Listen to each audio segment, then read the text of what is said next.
Hi, baie welkom by vandag se aanlyn boodskap. My naam is Gerrit en dis my gebed dat jy werklik in vandag se boodskap sal hoor dat die evangelie van Jesus alles van ons vra. By Kerk Sonder Mure is ons ritme om eredienste wat in persoon by ons kampus in Hippolaan gebeur op te neem. Dit word dan 'n week later uitgesaai. Hierdie week is egter uniek omdat ons sopas die Heilige Week afgesluit het en daarom die geleentheid het om iets anders te doen met ons aanlyn opname. As span glo ons dat vandag se boodskap jou sal uitdaag om buite jou gemaksone te beweeg en dat dit die een van die belangrikste aspekte van disipel wees is. Fanny gaan met jou gesels oor woorde soos gemaksones, opoffering en ook offers. Stuur asseblief vir ons jou gebedsversoeke en onthou om deel te wees van 'n geloofsfamilie daar waar jy ook al in die wêreld is. Baie welkom by hierdie boodskap van Kerk Sonder Mure. Dis vir ons 'n voorreg dat jy inskakel en of jy nou vandag per ongeluk op hierdie kanaal van ons afgekom het by hierdie boodskap en of jy 'n gereelde kyker is en of jy 'n splinternuwe kyker is, jy is verskriklik welkom by hierdie boodskap van ons. En my vertroue is dat jy soveel baat hieruit sal vind, dat jy as deel van die Kerk Sonder Mure gemeenskap, wat 'n uitnodigende gemeenskap is, dat jy sal deelneem daaraan en hierdie skakel van hierdie boodskap vir iemand sal aanstuur. Want ons glo dat ons besig is om saam die Jesuslewe te ontdek. En as daar iemand is in jou vriendekring, familiekring, wat jy glo baat sal vind by die ontdekking van die Jesuslewe, stuur gerus hierdie boodskap en al die ander boodskappe van Kerk Sonder Mure aan. Dit kan 'n betekenisvolle verskil in iemand se lewe maak. Kom ons bid saam. Prys die Here. Prys ons Here vanuit die hemele. Prys hom in die hoë hemel. Prys hom alle engele. Prys hom alle hemelwesens. Prys hom son en maan. Prys hom alle sterre. Prys hom hoogste hemele en waters in die hoë hemelruim. Laat hulle die naam van die Here prys. Prys hom alle konings van die aarde, alle volke, alle vorste, alle regeerders van die aarde, jong manne en meisies, grysaards en seuns, laat hulle die naam van die Here prys, want sy naam alleen is hoog verhewe. Sy majesteit strek oor die hele aarde en oor die hemel. Ja, goeie Vader, ons wil U prys met ons lewens en ons wil ons stemme voeg by die heelal wat dag en nag besig is om U lof te besing. Want U is waardig om geëer, geloof, aanbid te word. Ja, Here, ons glo dat dis die rede vir ons bestaan as mense, om eer en lof en aanbidding aan U te bring. En vandag, Here, waar ons die voorreg het om uit die Bybel te lees, bid ons dat U vir ons sal leer oor dankbaarheid, dat U vir ons sal leer oor ons lewe as lof aan ons wonderlike God. U is genadig, U is barmhartig, U is lankmoedig en vol liefde, en U is naby en U is besig met ons. Wees ook vandag deur U woord en deur U Gees met elkeen van ons besig, in Jesus se naam. Amen. Ek lees 'n gedeelte uit Hebreërs hoofstuk 13 en ons gaan daarvan af vers 11 aflees. Die bloed van die offerdiere, dit gaan nou oor die ou bedeling, die Ou Testamentiese bedeling. Die bloed van die offerdiere word deur die hoëpriester in die heiligdom ingebring vir die sonde, maar hulle liggame word buitekant die laar verbrand. Daarom het Jesus ook buitekant die stadspoort gelei om die volk deur sy eie bloed van hulle sonde te reinig. Laat ons dan nou vers 13, laat ons dan nou uitgaan na hom toe, buitekant die laar en die smaad dra wat hy gedra het. Want ons het in hierdie wêreld geen vaste verblyfplek nie. Ons is op soek na die toekomstige. Laat ons dan onophoudelik deur Jesus aan God 'n offer van lof bring. Die lof wat aan hom gebring word deur die lippe wat sy naam bely. Vers 16, moenie nalat om goed te doen en mededeelsaam te wees nie, want dit is die offers wat vir God aanneemlik is. Daar's 'n woord wat mens deesdae baie min in die kerk hoor. En dis die woord offer. En dis goed so. Daar's 'n woord wat mens deesdae baie min in die kerk hoor, en dis die woord offer. En dis eintlik baie sleg. En nou is ek oortuig daarvan dat op hierdie stadium is jy heeltemal verward met wat ek sê, en daarom gaan ek verduidelik. Voor Jesus gekom het, in die ou bedeling, het mense, die mense wat aan God behoort, het hulle offers gebring, en soos ons hier gelees het in Hebreërs, die bedoeling met daardie offer was ter wille van die vergifnis van hulle sonde. So hulle het gesondig, dan het hulle offers aan God gebring, en die offer was daar om hulle vergifnis van sonde te verseker, maar ook om te verseker dat hulle in die regte verhouding met God lewe. So dis die woord versoening. So die offers het tot stand gebring dat mense in die regte verhouding tot God kon lewe. Maar hierdie offers is elke jaar herhaal, of is op 'n gereelde basis herhaal, want mense het elke keer weer gesondig, en die offer was nie genoeg om een keer alles weg te neem nie. Nou as ons praat van hierdie offers, dan is dit baie goed dat ons in die kerk vandag nie meer daaroor praat nie. Offers terwille van vergifnis van sonde, terwille daarvan dat ons in die regte verhouding met God kan lewe nie. Maar nou sê Hebreërs hier, en ek dink dis 'n gevaar by ons vandag, en dis die deel waar ek gesê het, dit is eintlik baie sleg dat ons nie oor offers praat nie. Want die gevaar is dat mens Hebreërs kan lees, en onder die indruk kan kom, dat offers nou nie meer nodig is nie. Dat offers totaal en al oorbodig is, dat offers nie eers meer genoem moet word nie. Maar dis nie wat Hebreërs hier sê nie. Hebreërs sê natuurlik moet julle nog offers bring, maar die aard van die offers het verander. Die bedoeling van die offers het verander. Die offers wat ons nou bring, is nie sodat ons vergewe kan word, en sodat ons in die regte verhouding met God kan lewe nie. Die offers wat nou gebring word, bring ons omdat ons bly is. Omdat ons harte dankbaar is dat ons in die regte verhouding met God lewe deur Jesus. Want Jesus het hierdie een offer gebring, hierdie volmaakte offer gebring aan die kruis, en hierdie offer hoef nie herhaal te word nie, kan nie herhaal word nie. Hierdie offer was genoeg, sodat ek en jy vergewe kan word van al ons sonde, wanneer ons Jesus aanneem, en vir altyd in die regte verhouding tot God kan lewe.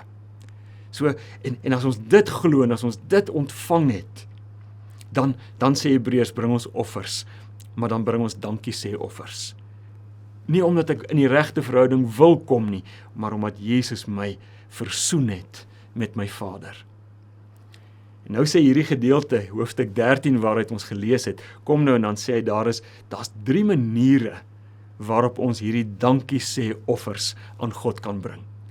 Die eerste manier, of kom ek noem eers al 3 maniere, dan gaan ek een vir een na hulle kyk. Die eerste ene kry ons in vers 13, en dit is, ons bring hierdie offers met ons voete. Het gaan oor waarheen ons gaan, die plekke waarheen ons beweeg. Die tweede manier hoe ons die offers bring is deur ons lippe. Dis vers 15. En dan die laaste manier is deur ons hande. So dit is voete, lippe, hande. Dis vers 16 is die hande gedeelte. Nou kom ons kyk na vers 13. Daar staan, laat ons dan nou uitgaan na hom toe, buite kan die laar en die smaad dra wat hy gedra het. Wat beteken dit? Wat wil hierdie skrywer van Hebreërs vir ons hier sê? Dit gaan daaroor dat in die laar, hy sê hier ons moet gaan buite kan die laar, daar waar Jesus is. En as die laar is die plek was in die Ou Testamentiese tyd, was die plek van veiligheid, dit was die plek van gemak, van sekuriteit en gerief. En nou sê die skrywer van Hebreërs, ons moet uit hierdie laar uitbeweeg na waar Jesus is, want Jesus is nie waar dit veilig en gemaklik en gerieflik is nie. So, om dit op 'n ander manier te sê is, wat hierdie skrywer vir ons sê is, ons moet uitbeweeg uit ons gemakzones uit. Want Jesus is nooit, en mens sal Jesus nooit vind in die plekke wat gemaklik en veilig is nie. So Hebreërs is eintlik besig om te sê hier, ons moet baie versigtig wees vir een ding, en dis die ding wat Bonhoeffer gesê het, ons moet verskriklik versigtig wees vir 'n goedkoop evangelie. Die goeie nuus wat op 'n goedkoop manier aangebied word. Nou 'n goedkoop evangelie is goeie nuus wat vir jou alles gee, maar wat niks van jou vra nie. Dit gee as jy die goeie nuus glo, dan kry jy verlossing, jy kry vergifnis van sonde, jy kom in die regte verhouding tot God, jy kry die ewige lewe en jy het God wat altyd by jou is. Dis alles wat ons ontvang as ons die evangelie glo. Maar goedkoop evangelie is as ons net ontvang en dit vra niks van ons nie. Dit vra nie een opoffering van ons nie. Dit vra nooit dat ek enigiets prys gee nie. Dit vra nie dat ek gaan na die plekke toe waar God wil hê ek moet wees en waar Jesus is nie. Goedkoop evangelie is om elke oomblik van elke dag al my energie in te span daarop om in die gemaksone te lewe. Hebreërs sê vir ons, dis nie waar Jesus is nie. Jesus het uit sy ereplek, leer Filippense vir ons, sy ereposisie uit die hemel het Jesus verlaat en hy het na ons toe gekom. Hy het aan die buitekant van die stad het hy gaan lei. Jesus het vanuit sy ereposisie in die hemel het hy in ons donkerte inbeweeg. Hy het in ons stikkendheid inbeweeg. Hy het in ons hartseer, pynlike wêreld inbeweeg. Terwille van ons, terwille van my, terwille van jou, terwille van die mense. Jesus is nie waar dit gemaklik is nie, hy is waar dit stikkend en seer en donker en pynlik is. En nou is die oproep in hierdie gedeelte, wees julle gelowiges, volgelinge, wees waar Jesus is. Nie in die laar nie, maar daar. Beweeg uit jou gemaksone uit. Beweeg daar waar Jesus is.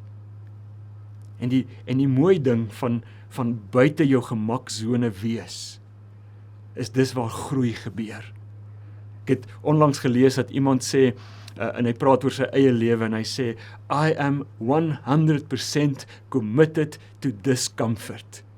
Ek is 100% verbind daaraan om die ongemak wat ek beleef te omhels en daarin te lewe, want dis waar ek groei. Dis waar my karakter gevorm word. Dis waar ek 'n karakter van uitnemendheid ontwikkel. Dis waar ek buite my gemaksone is waar ek meer en meer soos Jesus word.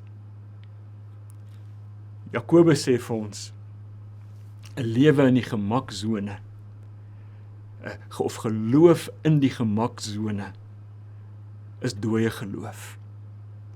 Is dooie geloof, want dit bring niks tot stand nie. Dit verander nie my lewe nie, dit verander nie die lewe van ander rondom my nie. En daarom is hierdie eerste offer wat ons moet bring, die offer met ons voete. Om uit die gemaklikheid, uit die veiligheid, die heiligheid uit te beweeg, na waar Jesus is. Daar waar dit seer en stikkend en moeilik is. Daar waar Jesus wil hê ons moet wees. En dan is ons by vers 15, kom ons lees, dis die tweede offer waarvan hier gepraat word. Vers 15 sê, laat ons dan nou onophoudelik deur Jesus aan God 'n offer van lof bring. Die lof wat aan hom gebring word deur die lippe wat sy naam bely. So wat sê die Hebreërs skrywer? Hy sê die tweede manier waarop ons lof bring aan Jesus aan God bring is deur ons lippe. En die vraag is, hoe werk dit? Hoe doen 'n mens dit? Ek wil dit probeer verduidelik met iets wat almal van julle dink ek al beleef het. En dit is ouers en oupas en oumas wat op Facebook en ander sosiale media goed, maar veral ouers en oupas en oumas lyk my is meer op Facebook, wat op hierdie sosiale media platforms oor hulle kinders goeders plaas. Hulle plaas hulle kinders se prestasies daar. My seun het hierdie akademiese prestasie. My dogter het hierdie sportprestasie behaal. My kind het hierdie danskompetisie gewen. So hulle plaas hierdie goeders en die doel daarmee lyk vir my is om so 'n bietjie te spog, so 'n bietjie groot te praat. Engels is brag oor hulle kinders. En ek dink as jy saam met my, miskien stem jy saam met my, dis nie altyd lekker nie. En dis nie altyd mooi as 'n mens dit beleef nie. Want groot praat, die enigste manier, enigste plek waar groot praat pas, is as ons groot praat oor God. En dis my eenvoudige definisie van lof wat ek met my lippe bring aan God. Dis wanneer ek met my familie, my vriende, my kennisse, maar ook vreemdelinge groot praat oor God.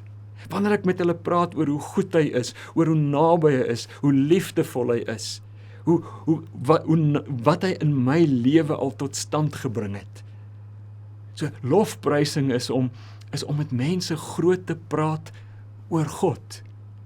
Dan 2 Korintiërs 8 het ons die afgelope tyd weer ontdek, dan Paulus sê daar vir die gemeente, hy sê julle moet die mense wat sukkel, wat swaar kry finansiëel of ander maniere, julle moet hulle help met liefdeshulp, want wanneer julle hulle met liefdeshulp help, dan gaan hulle God dank en dan gaan hulle God eer, of in ander woorde, dan gaan hulle begin om saam met julle groot te praat oor julle God.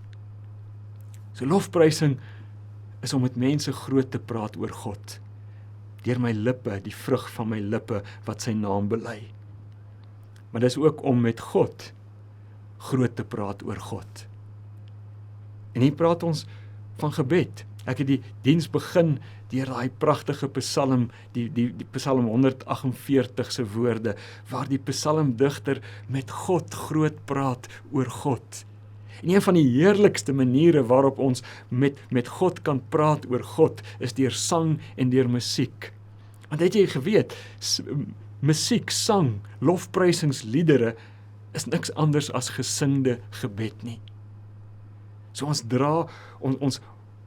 praat groot oor God, deur met God te praat oor God, oor wie hy is en wat ons van hom beleef, wat hy doen in ons lewens en in die wêreld en in die geskiedenis. Maar in hierdie gedeelte is daar, in vers 15 is daar 2 sleutelwoorde, wat ons nooit ooit mag mis nie. En dis die woorde, deur Jesus. Ons bring met ons lippe lof aan God, deur Jesus. Want sonder Jesus het ek en jy geen toegang tot God nie. Dan sonder Jesus is dit dalk letterlik so dat ons lofliedere en ons lofprysing en ons gebede teen die plafon vaslaan. Maar Jesus is ons toegang tot God. En hoor net hierdie belangrike ding wat ek wil hê jy moet vandag hoor, en dit is, as jy op een of ander manier 'n idee in jou gedagtes en jou hart het, dat God kwaad is vir jou. As jy 'n idee het dat God teen jou is, dan en dis wat die betekenis van hierdie deur Jesus is, dan kan daar nie lof, natuurlike lof uit jou hart uit voortspruit, of uit jou hart uit opborrel nie. Want jy het hierdie idee dat God vir jou kwaad is. Iemand het geskryf, hy sê, a heart of praise, 'n hart vol lof en aanbidding, is sustained by the smile of God, not by his frown. As jy in jou gedagtes dink of beleef of 'n prentjie het van God wat frons oor jou, dan gaan lofprysing nie as 'n natuurlike ding, dan kan dit nie natuurlik uit jou hart uit voortspruit nie. En daarom sê iemand so mooi, hierdie selfde persoon sê, Jesus is the smile of God. Deur Jesus. Want wanneer jy Jesus as jou Here en jou Verlosser aanneem, en hier is dalk die geleentheid vir jou, vir een keer in jou lewe om te sê, ek wil kies vir Jesus, ek wil hom in my lewe innooi, want ek wil beleef hoe God oor my glimlag. En dis dalk vandag jou geleentheid om te sê, Here Jesus, die glimlag van God, kom in my lewe in, sodat die Vader oor my sal glimlag. As dit jou oortuiging is, en as dit jou belewenis is, en as dit in jou hart leef, dat die Skepper God, die goeie God, die magtige God, oor jou glimlag, dan is lof deur wat uit jou hart uitborrel oor jou lippe, die natuurlike vrug van jou lewe. En dan is ons by vers 16. En dis die derde manier waarop offers gebring word. Vers 16 sê, moenie nalat om goed te doen en mededeelsaam te wees nie. En dan is hierdie want baie belangrik, want dit is die offers wat vir God aanneemlik is. Nou dis eintlik as jy hierdie eerste gedeelte vat, dan is dit eintlik niks niets nie. Dis doen goed en wees mededeelsaam. En nou weet jy, dit is baie eenvoudig, mededeelsaamheid beteken dood eenvoudig dat ek met iemand wat nie iets het nie, deel wat ek het. Of anderste, iemand het niks en ek deel wat ek het met daardie persoon. So dis eintlik logies, dis niks niets nie. Maar Hebreërs kom sit 'n ontsettend belangrike ding hierby. En hy sê, as jy goed doen, en as jy deel wat jy het met hulle wat nie het nie, dan is dit nie net dat jy goed doen aan mense nie. Dan is dit offers wat jy aan God bring, en hierdie offers wat jy aan God bring, is vir God aanneemlik. Jakobus skryf in sy brief, skryf hy hierdie ding en hy stem 100% saam met wat die skrywer van Hebreërs hier sê. Jakobus sê, as ons sorg vir weeskinders en vir weduwees, met ander woorde, vir die swakstes in die samelewing, die brooses in die samelewing, as ons vir hulle sorg, dan kom ons uit by die kern, by die hart van godsdiens. So hoor jy, diens aan mense wat swak en hulpeloos is die suiwerste vorm, sê Jakobus, van godsdiens. Ander manier om dit te sê is, wanneer ons vir die geringstes omgee. Wanneer ons sorg en wanneer ons hulp verleen aan die geringstes, dan doen ons dit, sê die Here Jesus self, aan hom. As ek opstaan vir 'n swak klein mensie wat verontreg word, dan staan ek op vir Jesus. So hoor jy, om goed te doen aan mense in die naam van Jesus, is om offers aan God te bring. Diens aan mense wat dit nodig het, is die suiwerste vorm van godsdiens. En die enigste manier hoe ek en jy dit kan regkry, om so te dien, om in die naam van Jesus op te staan, Jesus te verteenwoordig in mense se lewens, om dit wat ek aan mense doen aan Jesus te doen. Die enigste manier hoe ek en jy dit kan regkry, is deur oor te gee aan Jesus. Want mededeelsaamheid en goed doen en offers aan mense bring wat ek uiteindelik aan God bring, kom nie natuurlik uit my hart uit nie. Dit vloei nie natuurlik uit my lewe nie. Ek lees ergens dat iemand gesê het dat compassion flows out of Jesus, out of the heart of Jesus, like water flows down a hill. Dit kom van nature, dit vloei net uit hom uit. Dit gebeur nie in ons nie, en daarom van nature in ons nie. En daarom het ons nodig om oor te gee aan die Here Jesus en te sê, Here Jesus, kom lewe u lewe deur my. Kom verander my al hoe meer, dat ek die soort mens sal wees, uit wie goedheid, uit wie compassion vloei, soos wat dit uit u uitvloei. Die ander manier hoe ons dit gaan regkry, is as ons oorgee is die eerste ding, maar as ons begin oefen. Dat ons begin om klein dade van compassion, van omgee, te begin doen. So ons begin soos die Hebreërs skryf hier sê, om goed te doen en te deel, en nie net altyd hierdie massiewe goeders te doen en te deel nie, maar klein goedjies. Dan oefen ons, en soos wat ons oorgee aan Jesus, en soos wat ons oefen, word dit nader aan deel, word omgee, en compassion nader aan deel van wie ons is, en vloei dit al hoe meer natuurlik uit ons uit.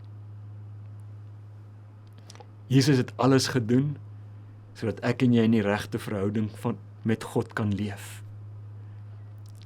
As dit nie ons harte dankbaar maak nie, dan is daar 'n probleem. Maar as jou hart dankbaar is, kom ons bring offers. Kom ons bring offers met ons voete. Kom ons bring offers met ons lippe en ons bring offers met ons hande, want dis wat Jesus vir ons leer. Amen. Here Jesus, dankie vir u eenmalige volmaakte offer aan die kruis. Dankie dat ons daardeur vergewe is.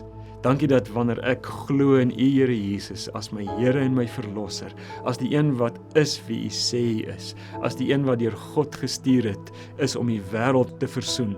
Dankie dat as ek in u glo, dan weet ek is vergewe. Dan weet ek het nou vrye toegang tot my goeie Vader. Dankie Here Jesus dat u alle skeiding kom wegneem het.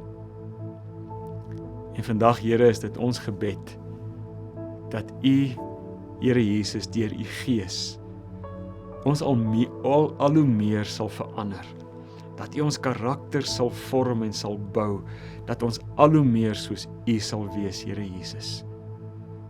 Help ons om die Jesus lewe te ontdek en gee ons die krag en stel ons in staat om die lewe op Jesus se manier te leef.